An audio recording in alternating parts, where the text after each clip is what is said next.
Hi, this is Greg Kilstrom. Welcome to Season 3 of the Agile World, where we discuss customer and employee experience, organizational and workforce transformation, and how business can adapt and continually improve in an agile age. The Agile World podcast is brought to you by TEKsystems, an industry leader in full-stack technology services, talent services, and real-world application. For more information, go to teksystems.com. To read more about the topics discussed in this show, you can go to my website at theagile.world and read my latest articles, or get a copy of my latest book, The Agile Workforce, now available on Amazon and other retailers. My name is Greg Kilstrom, and I'm the host of the Agile World podcast. I'm excited to introduce part 3 of a special 3-part series about how reimagining the digital workplace presents a unique opportunity for organizations to transform the employee experience. This series is brought to you by TEKsystems, an industry leader in full-stack technology services, talent services, and real-world application. To help me discuss this topic, I'd like to welcome DWS Practice Architect at TEKsystems, Colby Love, and Global Delivery Director at TEKsystems, Kris Mercer. Colby, first, why don't you tell me a little bit about your background and what you do at TEKsystems? Sure, thanks. Appreciate the opportunity here. So I'm actually relatively new to TEKsystems, probably one of our newer hires. I've been onboarded about maybe 7-8 months now, but I've been in the managed service provider space for going on 20 years. Done various roles, obviously, throughout that time, but heavily focused on the last decade or more on innovation, artificial intelligence, and automation. And so as my role as a digital workplace service architect, that's really what my focus is right now. We're heavily invested in these technologies, a lot of these emerging technologies, bringing these together into a platform that will deliver real business outcomes and business value for our customers and all the different verticals. And so it's a key partnerships with a lot of the leaders in their various spaces, as well as collaborating across our practices that we have within tech. What about you, Kris? Yeah, thanks for having me. I've been with tech for about 15 years, so still relatively new in the tech world. I'm responsible for our service delivery and the service desk, desktop support, and then in the last few years, been really focusing on the automation and end user experience side of the house. So I sit in Phoenix. I've got folks all across the globe that are delivering these type of outcomes for our end users. And we figure, we have about 3 million interactions a year with users in all different industries, right? So if you think of it, in the business world, we're using tools like ServiceNow, Microsoft Teams, heavily focused in the Google Suite and the Amazon Suite, as well as Microsoft Azure. So let's get started here. So IDC recently forecast that organizations will spend $650 billion on what they call future of work technologies in 2021. A big part of that spend is in the digital workplace. First, can you define for me the digital workplace, and then what should organizations be thinking about in terms of their digital workplace strategy? Kris, why don't we start with you? Sure. Yeah. So I guess from my side, the digital workplace is where a business can provide that kind of exceptional user experience to all of their employees, regardless of where they sit, because they're going to have a blended environment, right? So we have a portion of our folks that sit, in the office, a portion that come into the office sometimes, and a portion that will never come to the office, and they work remotely. And they all need to have that same, accessibility to the tools, the people, the collaboration, etc. And this is really where the IT can thrive, because they're there to provide and enable those employees to work from really any device, anytime, anywhere, in a pretty highly personalized experience. Where, if I choose to work from a Mac or I choose to work from a tablet primarily, I could do that, and that's going to help me become more efficient. When it comes to like how the organization should really think about it, I think that they're really focused on providing that cohesive environment so that all of the team members can do their job and really work from the environment that they choose from. I think it's really important to call out, though, that all of the best products really don't always provide the best solution, because the users need to be a part of this, and that's where we bring in like the user acceptance testing. We bring in things like the user groups to validate what is going to enable them, what's not working for them, how do we roll it out and teach them to consume it the right way, right? Or modify the way that it's being provided to consume it the way that they want.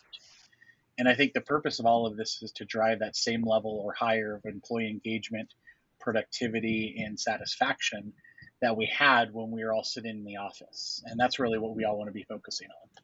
So, who should be driving the strategy in the organization? Yeah, well, first off, let me just say I like that you didn't say who should be driving the IT strategy, right? I just want to make that that clarifying point because an IT first strategy we often see, it misses the mark because the focus is less on achieving the business outcomes and really more on just delivering solution or technologies or products, and spending the budget that's been provided to them. To Chris's earlier point, right, he was just making, having the best technology products doesn't really necessarily deliver the best business solutions, the best business outcomes. How many companies have we seen that have just migrated everything to the cloud in a lift and shift manner and then found that all their problems followed them? They didn't achieve cost savings. Maybe they've even increased their technical debt. That's really the failure of an IT first strategy. So really what we see is there should be a business strategy, obviously supported by IT initiatives, that's really focused on delivering the business outcomes that are critical to successful change within an organization. So, we work with customers of all sizes, so we don't really see necessarily one specific role driving the strategy, but we definitely see key characteristics that are successful, that the most successful strategists embody. So a few of those really are just, the first one is they have to have the ability to make decisions, right? They can't be handicapped. We've worked with a number of customers. We've brought in to be an advisory role, and they've done their analysis. They know what business outcomes they want to achieve. They've gone through and created a plan, and then when it comes time to execute, they have to get approval. They have to maybe go to a parent company. With a lot of our global customers that we work with, that's in another country. And there's where that initiative dies, right? They just can't get that approval. They're not empowered to make the change. And so having that ability to make decisions and enact a plan is obviously a key characteristic. I'd say second, it's broad visibility across the business. If the person setting the strategy is in one area of the business, they're too narrowly focused, then obviously the strategy may not have the impacting change across the organization that's needed to really bring the value.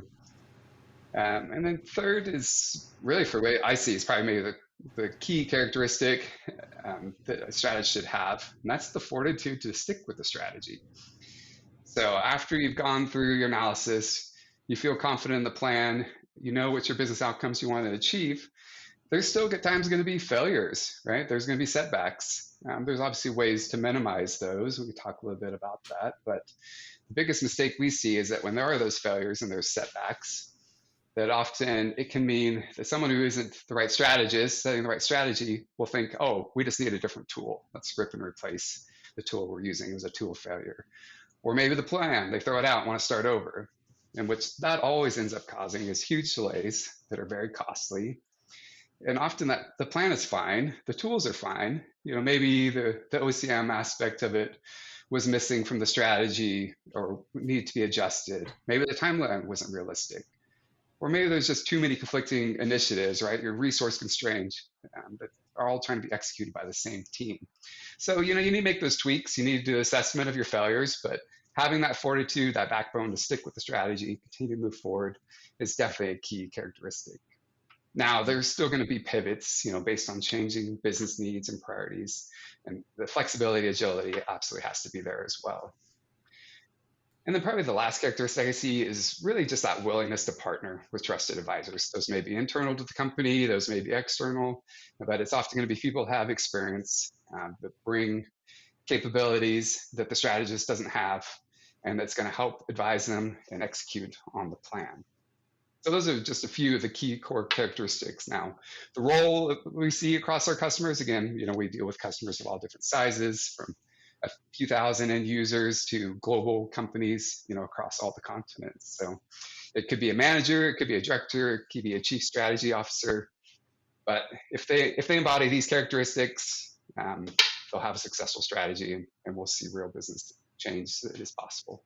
How would you characterize the central problem or problems that digital workplace platforms are supposed to solve for the organization? Yeah, I think when I look at the problems that we're facing that these tools are supposed to address is that we're trying to put people in a position where they can collaborate across various regions, time zones, and really bring everybody together, right? So we all remember the times where we'd be in a conference room and there'd be 15, 20 people in a room and 4 people remote, and the people that were remote just didn't feel engaged or didn't feel included in the conversation. They didn't even know when to speak up or how to do that, and that was a challenge. Well, with some of these digital platforms, we've started to break down those barriers and make it so that no matter where you are or what device you're on, you have that same experience and you know when to engage, how to engage, you feel included. You can do everything from pull up a document and edit it, simultaneously. Versus, if you remember back when you used to throw up one document on the projector and have 12 people talking to one person that was doing the Right. fingers on keyboard, right? We don't have those problems anymore. I think the other thing is that when everyone was pushed to work virtually because of COVID, many of those organizations, they just lost touch with their people. Many of them just were not as effective as they were in person. And those general and teaming and collaboration just didn't occur unless it was scheduled and on calendar.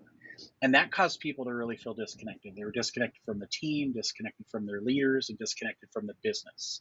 And it didn't take long for folks to realize how important it was to have those short conversations in the elevator, or how to have those lunch meetings where you could, eat and have a conversation, about work and even not about work, and just build that relationship. And that's where those collaboration tools and the digital workplace, experience really comes to address those challenges. And I think if they're leveraged right, and that's the important part, because they're not all leveraged right, but if they're leveraged right, it really removes those barriers and it enables folks to be even, better, stronger, faster, more agile, remotely or on site than they were ever when they were just completely, sitting in the same room. Well, and to follow up on that as well, remote work is definitely impacting every organization today, as Kris just said, whether 100% of their workforce is remote or not. What's your opinion on the future of hybrid and remote work models? This is probably the most common topic everybody's talking about, still trying to figure out what their future looks like. But I think for starters, we can say that it's here to stay, right? There's hybrid and remote work models are here. You can't put that genie back in the bottle. I mean, companies have had to prove, and it's been proven, that they can thrive with these remote workforce models or these hybrid workforce models and still maintain employee productivity, right? Employees aren't just off, not working just because you can't see them. The data Right. security can still be maintained, right? All those things are possible. So, that's been proven. And employees, for the most part, I think really love this flexibility. We're seeing that obviously within our own company, with all the customers we work with, that we've helped through this transition. They love the flexibility of the hybrid and remote work models, and they're not going to want to give that up. So, the companies that force them to just 100% return on site, they're going to lose valuable employees. Those employees are going to look for new opportunities, new roles, if they're liking the remote work model. And at the same time, it isn't for everyone. As Kris said, many people like that face-to-face interaction. They're missing the socialness, and there are certain tasks and roles that obviously are just going to be more effective in person or on site. Yeah. So for companies, that keep the workforce remote, it is going to take making more of a conscientious effort to really just check in on their employees. What's their mental health state? What's their job satisfaction? How are they feeling on their connectedness to the company? It's a big challenge of maintaining your company culture when you aren't together. And, your interactions are just limited to 30 minutes at a time over Zoom. You have to schedule those in-person meetings, and they have to allocate some time there for socializing. I've worked remote for, going on 15 years now for different companies in different roles. So maybe there really wasn't that big of a change, during the pandemic.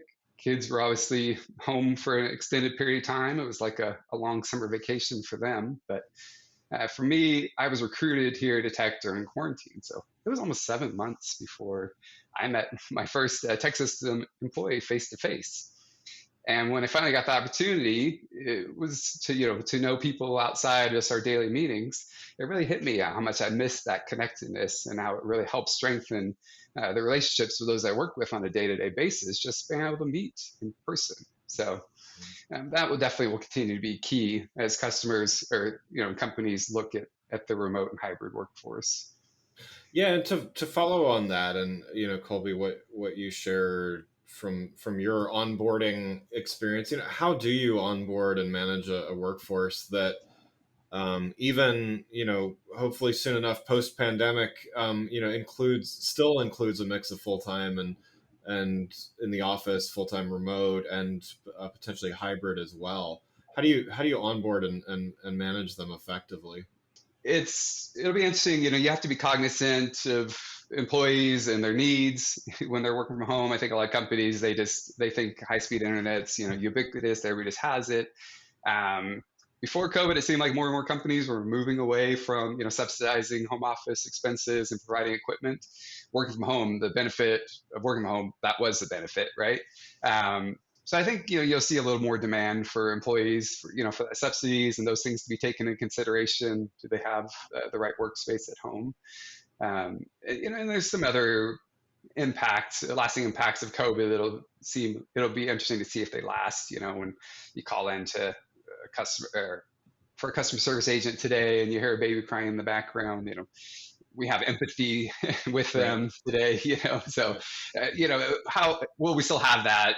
Once the new normal is this remote hybrid workforce, it'll be interesting. I hope so. So Yeah, so at Tech, we started our digital workplace journey, long before COVID hit. And so, while it did change the way that we maybe deployed things or introduced folks, like that kind of remote onboarding for new hires, it didn't change it as much as I think some organizations, right? So we've always had a hybrid workforce, and the way that we've operated is generally is your first few weeks are in person. You're meeting your leaders, your team, and then obviously you would be deployed virtually and you work from home. But you always had that kind of engagement where you were going out to customer sites or various team meetings and events. So there was that ability to stay connected, which worked. One of the things though that we've seen as we go through this whole new COVID world is that hybrid workforce is changing to where instead of having maybe 60% on site, 40% remote, we're now in the 20% on site, 80% remote. And so we have had to modify some of our tools and our processes to make sure that they scale, right? So to make sure that folks are getting what they need and that there's no latency or impact to their job. And so for us, it was less about how do we onboard somebody, get them their device, their credentials, and then training, but more how do we incorporate them into our company culture virtually? How do we show them, the value of tech and the team, and truly that, if you need help, there's tens, hundreds, thousands of people that are willing to be there for you. And if you want to, build a relationship, above and beyond that, and really build friendships, that we've got a lot of folks to do that too. So we spent a lot of time changing our meeting cadences, introducing icebreakers, introducing, meetings just to get to know someone better, rolling out mentor and leadership programs and various initiatives that were really focused on, helping drive that culture to some of the team members that we haven't met yet, right? And then the other thing that's really important is we're constantly soliciting the feedback from folks to understand, how would you like to be, managed? How would you like to be collaborated with? What can we do differently? And then, baselining kind of where we are today, and then evolving that, and then rebaselining and evolving that. We've even implemented new, surveys, third-party surveys that go out to folks and talk about, how does the technology support you in your virtual work? How do your leaders support you in your virtual work? How do you want us to change? And I think taking that feedback and really what we've coined is that voice of the employee, and then taking action is really important. So at some point or another, whether as a consumer or as an employee, everyone has had to call tech support. How will technologies like AI and automation impact tech support or the service desk as we know it today? I think maybe this is a divided topic for some, right? Some are embracing this and they're excited about the opportunities. Others are skeptical or think that it's not going to improve our lives. But First, rest assured, right? We're a long ways from Skynet occurring. The equivalent of a general AI, right, which is defined as an AI that's as intelligent as a human. There's not even a horizon for that right now, right? We're still in the weak AI space where it takes training, it takes supervision. So, and a super AI, one that's more advanced humans, right? We're a long ways away from that point in time. I will give a little PSA here, right? I mean, be nice to your AI today, your virtual agents, your virtual assistants. In our house, we tell our kids, say please and thank you when you're talking to Alexa. Thanks Rosie the vacuum when she's done, because their brain is the cloud, it's the internet, right? So they have a long memory. So when they do reach that point in time in the future, they'll remember what you've said and done with them today. So, but really, I mean, seriously, this is an emerging technology, right? Even though it's still rapidly evolving, it is expanding into all areas of the business. You can't avoid that. Everybody's talking about it. Everybody's looking and thinking about it. And we haven't seen any one person solve it. I mean, there's still hundreds of different, automation and conversational and virtual agent platforms out there. But there is some consolidation starting to happen in this space. At the same time, it's kind of an interesting dichotomy, right? I mean, I've been reading different white papers and surveys showing that end users, when they engage, they really do value that personal engagement. And surprisingly, are even willing sometimes to have a slightly longer resolution time to have that personal experience. So often with AI and automation, we're just focused on reduce speed, reduce cost, which it can deliver. But you need to keep in mind that personal experience. Users, they want to engage on the channels they prefer, whether that's virtual agents, SMS, Facebook Messenger, whatever, chat. They want to choose how they want to engage. And normally you don't think of a personal engagement when you're dealing with an AI. But I think the virtual assistants that we have outside the workplace, they're showing us the type of experiences that really are possible in the workplace. So we'll continue to see that initial point of engagement for all areas of the business operations, going probably through a virtual agent or an AI, conversational AI up front, with supported by automation on the back end. So and there's some benefits that are really going to come from that, right? Our employees, they want to focus on issues that matter most to the business, that have real impact. So virtual agents and automation, they remove the noise from the daily repetitive tasks that our employees have to do. And that's really what they want. The AI, the virtual automation, they can do that well. And sometimes, they can often do those tasks faster. So, this is going to increase employee satisfaction by taking away those tasks they don't want to be doing anyway, not their jobs, right? There's still plenty of work to be done by people. It'll improve user experience. As we said, users want to choose how they want to engage. We can consolidate engagement points. So now, inside a company, often, to get support, maybe you had to go to a web portal, or you had to go to Teams or call in. You can consolidate that down into a single point of engagement, making it easier for users, enabling them, right, to resolve their needs faster through automation and self-service, while still, of course, being conscientious of that personal experience that they say they want to have. Virtual agents are great. They can be aware of past issues. They can be fed data about problems that may be occurring on a user's device or with their account. So they can actually be proactive in taking actions when these things are detected, or even predictive when you do have to engage, and recommending what they think the users might need even before they say anything, right? So that's a great user experience. And maybe just like one or two other quick points on this. I can talk all day on this. I've been working in this space for probably 4 or 5 years now. But they can bridge those language barriers. So now, instead of having to have language-specific desks within a company, you can have real-time translation that happens when you're working through a conversational AI that'll help bridge that gap of that language barrier. And all these things are going to ultimately reduce total cost of ownership for our customers, for companies out there. It's going to free up budget that they can then use to focus on the other areas of the business that matter most to them. So what steps should organizations take to prepare their workforce? Thinking about the end users who tap into technical support, and then on the other side of the equation, the employees who provide tech support. Yeah, I'd hope that most organizations already have a model in place today, and their focus is less on how do we prepare and more how do we perfect, right? Yeah. So a lot of these organizations, we saw the team members that were being pushed to virtual, and the collaboration tools that they have, some of them weren't even ready yet, right? They weren't even mass deployed, so they were deployed quickly and in a rather crude way. So the training and OCM that did occur was really around the basics. How do you use it to do your job, and that's about it. They haven't actually really began to use all those tools to their fullest potential. So I think there's going to be a big focus on that, and there should be. We also saw that a lot of our partners, they didn't have laptops for everybody. They had a mix of thin clients, desktops, laptops, shared workstations, all over the place.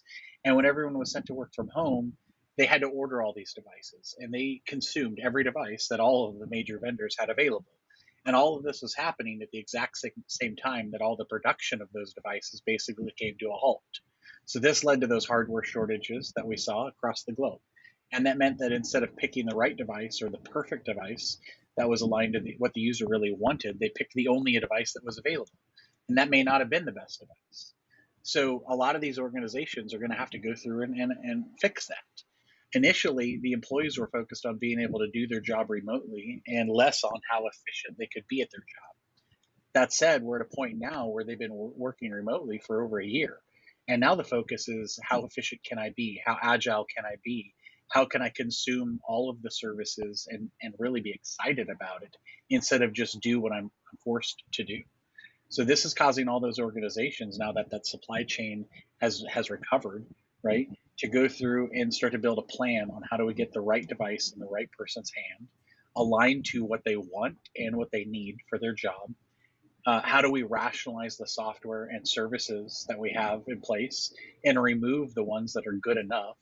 And how do we maximize the investment that we made for the ones that are already great? We're just not using them right. And how do we build that plan to do what's best for the organization, not what's best to get the organization to keep it running, right? And I think that's a huge shift. Can you talk to me a little bit about some of the work that TEKsystems is doing in the digital workplace services space? Yeah, no, that's something I'd love to chat about. So we have a DWS practice, so digital workplace services practice, and really that practice is what Colby and I belong to, and we've got many peers. And that team provides consulting, project-based, and annuity-based services to customers across the globe. And all of the services that we provide today are focused in the topics that we're talking about, right? So providing service desk support, desktop support, hardware configuration services and deployment, implementing and managing self-service and automation services to include like virtual assistants, robotic process automation, things like that. And we also have an entire segment of the team that's actually focused on field deployments. And, if you asked me in 2019, 2018, what does field deployment do? I'd say, well, they go through and they deploy assets to people in the field, right? But things have changed. And so they now can do obviously everything from that traditional hardware refresh, new assets, data transfers, hypercare support, and things like that. But they've also started to do a lot of health checks. So in an organization that has been mostly virtual for the past year plus, wants to start going back to site in some form or another, their site needs to be prepared for that, right? You need to have almost like an infrastructure review. You need to go through and evaluate, is the environment, the workspace, everything like that ready for folks? There needs to be some rationalization of all that hardware that was left behind and hasn't been used in over a year. Does it still work? Is it the right hardware? And what needs to be repaired? What needs to be retired? And then there needs to be people there when the team members return back to work to ensure that day one experience is exceptional, right? So this isn't just something, to hold somebody's hand and show them where they sit, but also there to make sure that they're not overwhelming the current service desk desktop support teams. And then that user goes from, I was working great from home, and now I'm coming into the office and I'm unable to be as productive as maybe I should be or could be here in the office. We want to completely remove that concern from them. And so that's one of the things that we've been focusing pretty heavy on. Wonderful. Well, thank you both so much for joining the show. No, thank you for having us. Absolutely. Yeah, it's been great chatting. Well, again, I'd like to thank Colby Love and Kris Mercer from TEKsystems for joining the show. Learn more about TEKsystems and their perspective at TEKsystems.com. I'm Greg Kilstrom. Thanks for listening to the Agile World. See you next week. Thanks again for listening to the Agile World podcast, brought to you by TEKsystems. I'm your host, Greg Kilstrom. If you enjoyed the show, please take a minute to subscribe on your podcast channel of choice and leave us a rating so that others can find the show more easily. You can learn more and get a copy of my latest book, The Agile Workforce, from my website at theagile.world.